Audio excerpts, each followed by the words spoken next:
যেই ব্যক্তি রাতের বেলা এই দোয়াটি 3 বার পরে ঘুমিয়ে যাবে, আল্লাহর নবী বিশ্বনবী সাল্লাল্লাহু আলাইহি ওয়াসাল্লাম বলেন, সকাল বেলা যখন আল্লাহ তাআলার বান্দা ফজরের নামাজের মাঝে যখন উঠবে, আল্লাহ নবী বলেন রাতের বেলা এশারের নামাজ পড়ার পরে, খাবার খাওয়ার পরে আল্লাহর বান্দা যদি এই দোয়াটা 3 বার পড়তে পারে, তাহলে আল্লাহ পাক রব্বুল আলামিন সকাল বেলা ঘুম থেকে ওঠার আগে আগে আমার আল্লাহ তাকে নিষ্পাপ মাসুম বাচ্চার মতো আমার আল্লাহ পবিত্র বানায়া দেই।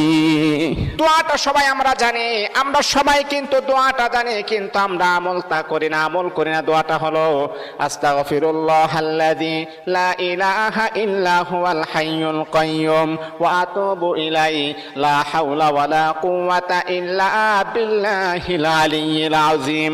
3 বার যদি আপনি পড়তে পারি, ইনশাআল্লাহ আল্লাহ পাক রব্বুল আলামিন আমার আপনার জীবনের সমস্ত গুনাহগুলোকে আমার আল্লাহ ক্ষমা করে দিবে।